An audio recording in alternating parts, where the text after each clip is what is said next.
J'espère que vous allez bien. Aujourd'hui, je vous retrouve dans cette nouvelle vidéo pour vous parler du cahier des charges de construction de maison. Le cahier des charges qui est un document très important qui va permettre aux professionnels chargés de la conception et de l'étude de votre maison de savoir quelles sont les contraintes liées à sa réalisation, à la fois réglementaires et techniques, quels sont vos souhaits et quel est le cadre budgétaire. Donc autant d'éléments très importants pour sa conception. Donc c'est un document qui est tout simplement indispensable pour pouvoir faire l'étude, puisque la conception de maison, ce n'est pas tout simplement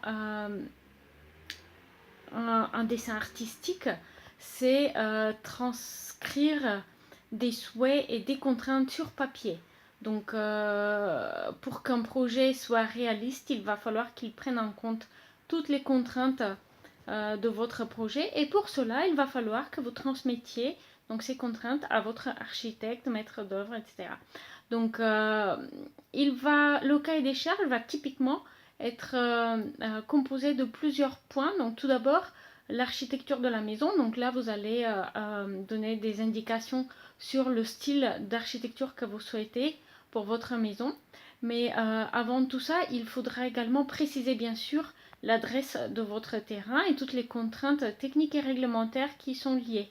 Donc l'adresse du terrain va permettre de consulter le plan local d'urbanisme, donc de connaître les contraintes réglementaires applicables, mais va également permettre de de connaître les contraintes telles que par exemple un droit de passage, de droit privé par exemple, qu'il peut y avoir. Donc ce sont des informations que vous devez transmettre au concepteur. Également l'étude de sol qui va donner des indications importantes sur la structure de la maison, le type de fondation, etc., etc.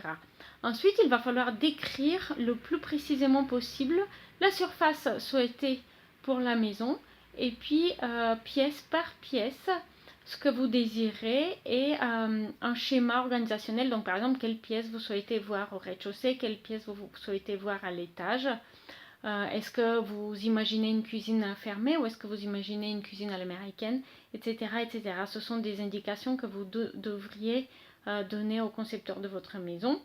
Il est également conseillé de donner des informations relatives au nombre de pièces humides. Donc par exemple, est-ce que vous souhaitez une buanderie ou pas, combien de salles de bain, est-ce que vous souhaitez qu'une salle de bain soit rattachée à une chambre pour composer une suite parentale, etc., etc. Donc toutes ces informations-là vont être importantes et vont permettre à votre architecte donc de concevoir un projet qui va plus rapidement aboutir et plus rapidement être celui qui vous convient.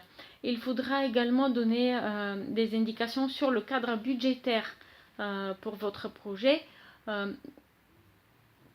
Bien sûr, il sera au début l'estimation financière d'un projet, l'estimation des coûts d'un projet va être assez approximative, mais au fur et à mesure de l'évolution de celui-ci, elle va se préciser, va devenir plus réaliste.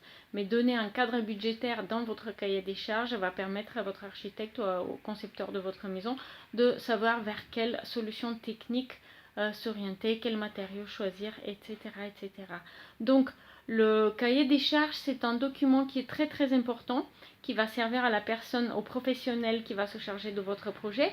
Et je voudrais aussi vous rappeler qu'en fait, le cahier des charges va vous servir à vous aussi, puisqu'il permet d'établir des priorités claires sur l'objectif de votre projet de construction, puisque parfois on a un petit peu tendance à s'éparpiller pendant la phase de l'étude de projet, de demander toujours plus, de demander quelques mètres carrés de plus par-ci, une terrasse un petit peu plus importante, ou alors un cellier à l'arrière de la maison, une chambre de plus, etc., etc. Donc les demandes, elles vont toujours en augmentant, la surface va toujours en augmentant, et le prix des travaux, par conséquent, va toujours en grimpant aussi. Avoir un cahier des charges bien défini dès le départ, cela permet de ne pas oublier quelles sont les priorités du projet, quelles sont les contraintes techniques, les contraintes budgétaires, les contraintes réglementaires, de les respecter et de plus rapidement faire aboutir un projet sans s'éparpiller. Voilà, j'espère que vous avez trouvé cette vidéo utile. Si vous aimez la vidéo, n'hésitez pas à me donner un petit coup de pouce bleu, ça va me faire plaisir. Vous pouvez vous abonner également. Et puis je vous encourage à visiter le blog associé à cette chaîne. À bientôt, au revoir.